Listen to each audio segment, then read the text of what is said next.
Bonjour à toutes et à tous, ravi de vous retrouver sur Le Média pour Le Récap, votre rendez-vous quotidien d'actualité. Du lundi au jeudi, on revient sur un sujet sans filtre et sans langue de bois. Le Récap, c'est l'une de nos 4 nouvelles quotidiennes que j'ai le plaisir de vous présenter. N'oubliez pas de vous abonner à nos 2 chaînes YouTube, Le Média TV et Le Média 24/7 pour être sûr de ne rien rater. Le Récap, épisode 27, c'est parti.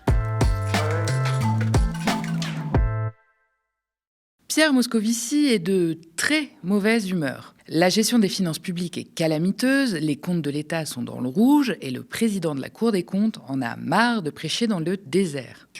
J'aimerais vous faire part, mesdames et messieurs les députés, non pas de ma mauvaise humeur, mais de ma très mauvaise humeur, s'agissant des suites, ou plutôt de l'absence systématique de suites qui sont données à l'acte de certification que nous publions annuellement. Les réserves formulées par la Cour ne sauraient être prises à la légère ou contestées. Elles devraient au contraire faire l'objet de toute l'attention de l'administration pour les faire disparaître. En quelque sorte, là, nous jouons vraiment le rôle de commissaire aux comptes de l'État et de la sécurité sociale. Je ne suis pas quelqu'un qui a eu une longue expérience dans le privé, c'est pas mon ADN. Mais j'ai quand même suffisamment fréquenté d'entreprises pour imaginer une grosse entreprise, et nous sommes une très très grosse entreprise, dans laquelle le commissaire aux comptes refuserait de certifier les comptes, ça arrive, ou le ferait avec des réserves importantes, et où les organes de gouvernance de la boîte diraient on s'en fiche. C'est bien ce qui se passe là. Pour vous la faire simple, Pierre Moscovici a remonté les bretelles du gouvernement qui fait à peu près n'importe quoi avec l'argent public. Jusqu'ici, rien de très nouveau. On le savait, le bilan économique d'Emmanuel Macron est catastrophique. Là où ça se corse un peu, c'est quand le président de la Cour des comptes nous propose des pistes pour améliorer tout ça. Il a détaillé ses idées sur le plateau de BFM et parmi elles, une a particulièrement fait réagir la gauche. On l'écoute. Exemple, ce que nous proposons d'abord, c'est de lutter contre la fraude, les fraudes sociales. Autant sur les fraudes fiscales, on a fait beaucoup, et je ne crois pas qu'il y ait des masses à gratter. Autant sur les fraudes sociales, elles sont très importantes, c'est à peu près 4,5 milliards d'euros par an. On récupère royalement 600 millions, et encore ça s'est amélioré. Nous disons que si on mettait le paquet sur la lutte contre les fraudes sociales, on pourrait ramener de 1,5 à 2 milliards d'euros. Selon le président de la Cour des comptes, pas la peine de s'en prendre aux riches et à la fraude fiscale. Ce qui rapporterait de l'argent, ce serait de s'attaquer aux petits et à la fraude sociale, qu'il estime à 4,5 milliards d'euros par an. La fraude fiscale, Moscovici, il connaît pourtant bien. Il était aux premières loges quand Jérôme Cahuzac, alors ministre du budget de Hollande, a explosé en plein vol avec ses comptes cachés en Suisse. Et lui, en ministre de l'économie de l'époque, devait gérer les retombées. Depuis, on sent que ça le tend un peu dès qu'on en parle. Pour la faire simple, la fraude sociale, c'est tricher avec le système de sécurité sociale. La CAF, la Sécu, le chômage ou les retraites, par exemple. Ce serait un particulier qui touche le RSA en donnant de fausses informations ou en utilisant de faux papiers. Ou encore un professionnel de santé qui facture à l'assurance maladie des actes fictifs ou surcotés. C'est aussi l'entreprise qui ne déclare pas l'intégralité de son activité ou de ses salariés, le fameux travail au noir. La fraude fiscale, c'est quand une personne ou une entreprise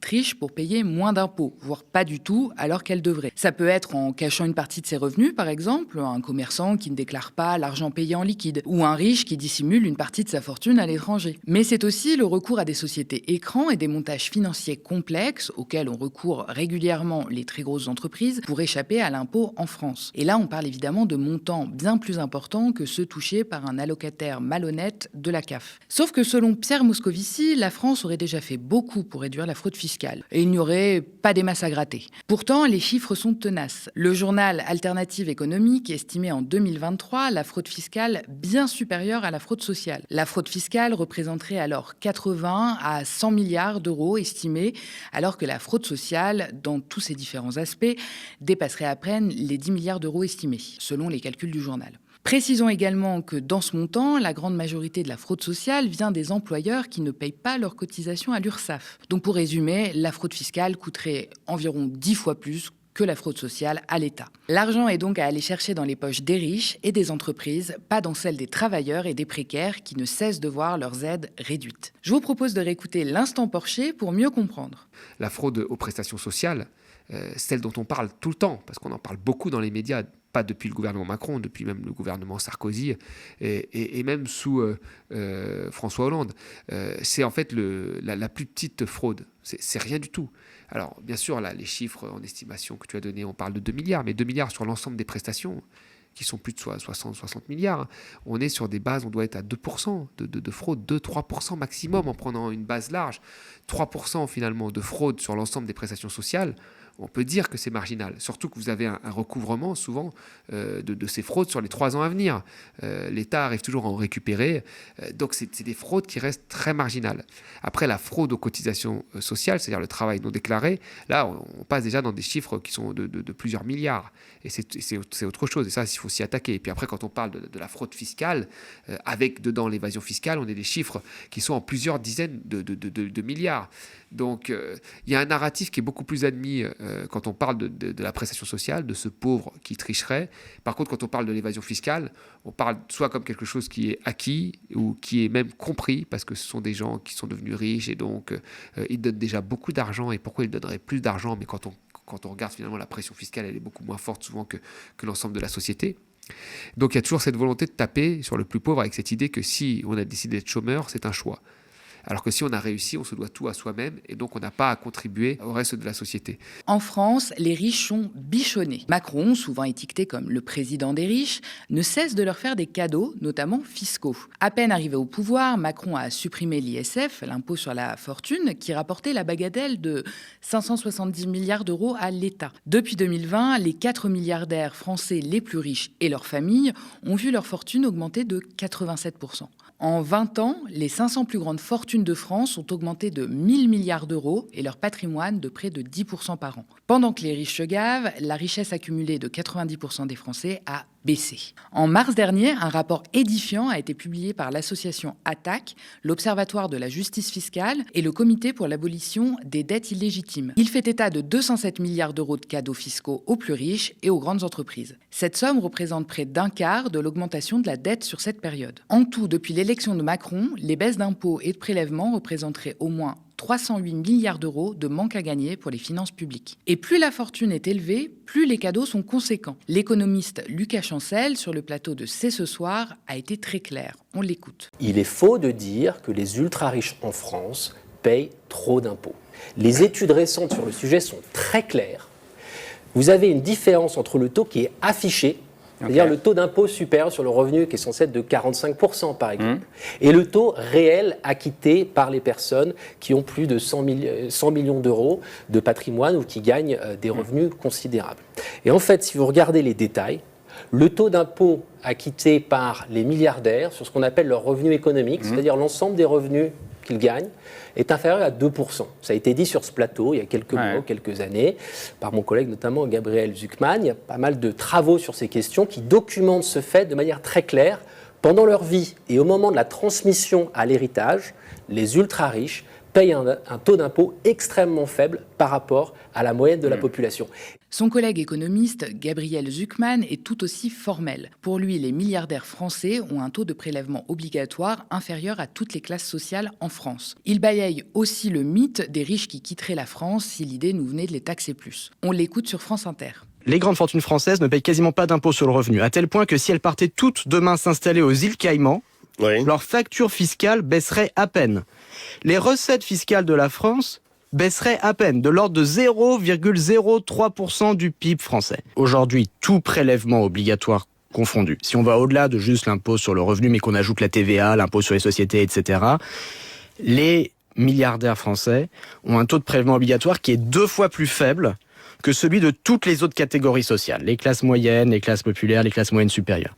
C'est une rupture du principe fondamental d'égalité devant l'impôt qui est inscrit dans la Constitution. Donc ce qu'on demande simplement, c'est que ces 1800 plus grandes fortunes contribuent leur juste part d'impôt au même titre que le reste de la population. Et ça ferait combien entre 15 et 25 milliards? C'est pas très clair. Ça rapporterait environ 20 milliards d'euros parce que les fortunes en question sont considérables. Les 500 plus grandes fortunes du classement Challenge, elles possèdent 1200 milliards d'euros. Et leur taux d'imposition actuel, comme je le rappelais, est extrêmement faible. 20 milliards d'euros, il faut bien comprendre, 0,8% du PIB dans la situation budgétaire actuelle, où on a besoin de passer de 5-6% de déficit aujourd'hui à 3% à horizon 2029. Ça va pas résoudre tous nos problèmes de finances publiques, mais ça nous permettrait quand même de faire un grand pas en avant. La France n'a donc rien à envier aux paradis fiscaux pour les plus riches, si ce n'est peut-être le climat. C'est sûrement d'ailleurs pour compenser que le gouvernement renonce volontairement à des milliards d'euros de recettes et préfère véhiculer l'idée qu'il n'y a d'autre choix que de raboter toujours plus sur les services publics et les aides aux plus précaires pour assainir les comptes. On fait les poches des plus précaires, des travailleurs, des classes moyennes, pour compenser ce qu'on n'ose pas aller chercher là où ça déborde. La casse sociale est un choix politique, comme les cadeaux fiscaux aux plus riches. Les plus riches nous coûtent très cher, et pas seulement en exonération fiscale. Ils nous coûtent aussi la planète. En 2023, un rapport d'Oxfam révélait qu'en France, les 1% les plus riches émettaient 10 fois plus de CO2 par an que la moitié la plus pauvre des Français. En cause, évidemment, leur train de vie, leur patrimoine, leur surconsommation. Et pourtant, jamais ils ne payent la facture écologique. Pire encore, quand il s'agit de faire des économies, c'est généralement les budgets alloués à l'écologie qui trinquent en premier.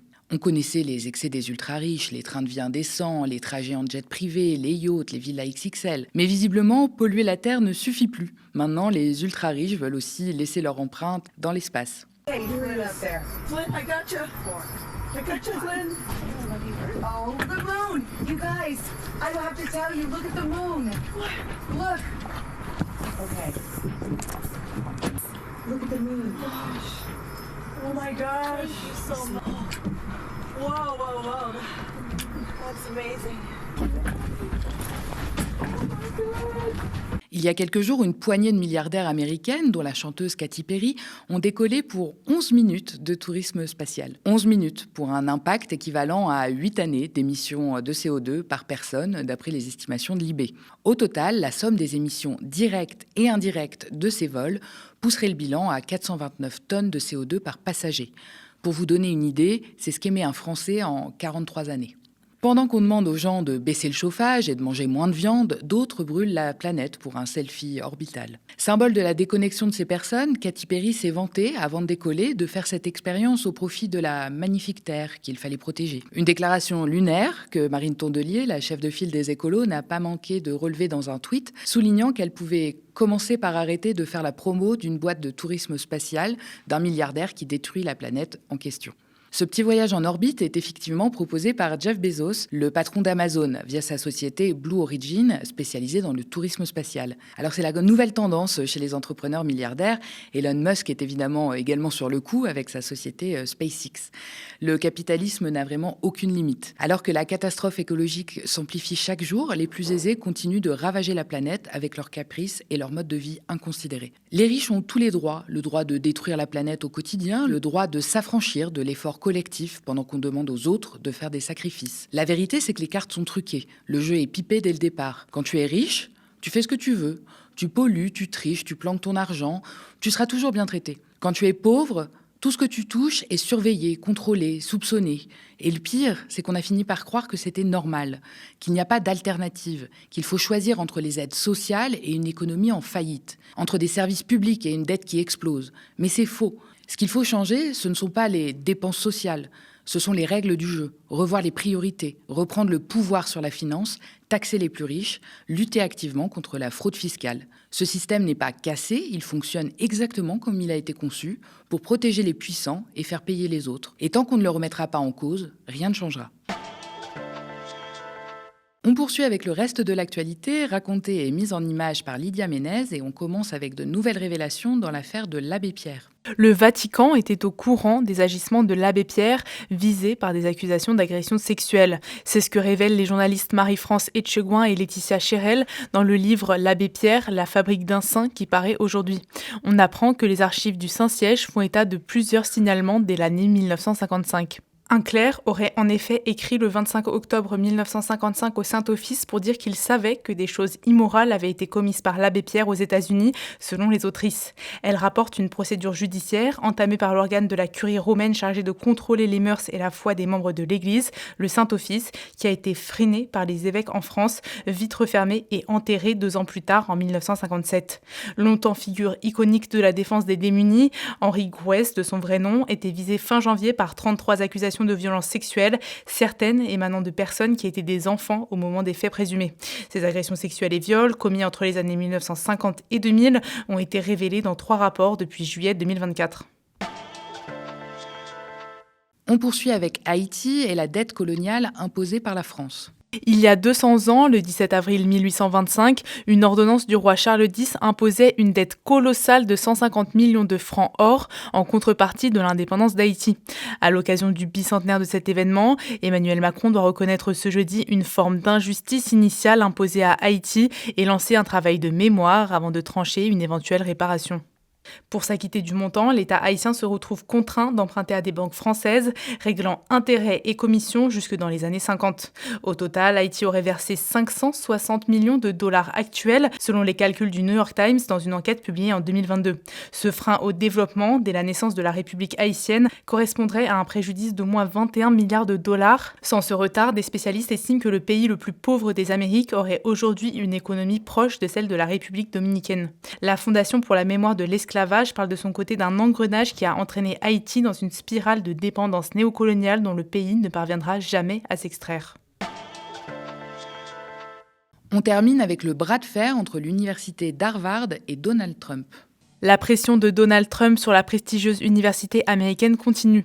L'administration du président a menacé mercredi d'interdire à l'université américaine de Harvard d'accueillir des étudiants étrangers si elle n'accepte pas de se soumettre à un contrôle en matière d'admission, d'embauche et d'orientation politique. Donald Trump a déjà gelé les subventions d'Harvard qu'il a accusé d'enseigner la haine et l'imbécilité. La présidence de l'université avait marqué les esprits lundi en s'opposant publiquement aux demandes de l'administration Trump qui l'accuse d'avoir laissé prospérer l'antisémitisme sur le campus.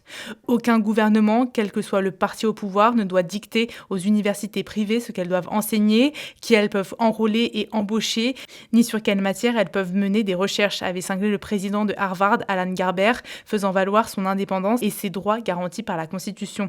Le gel annoncé de 2,2 milliards de subventions fédérales pour l'établissement a déjà eu des effets immédiats. Sarah Fortune, une chercheuse reconnue, s'est vue ordonner l'arrêt de ses recherches sur la tuberculose. Merci d'avoir regardé cette nouvelle édition du Récap. N'hésitez pas à nous laisser vos impressions en commentaire si vous nous regardez sur YouTube ou via email si vous nous regardez à la télé. Continuez à nous soutenir et abonnez-vous à partir de 5 € par mois ou devenez même sociétaire de notre coopérative. Rejoignez-nous dès maintenant sur soutenez.lemediatv.fr. Abonnez-vous aussi à nos 2 chaînes YouTube, Le Média TV et Le Média 24/7, pour ne rien louper de nos nouveaux programmes. Très bonne soirée sur Le Média.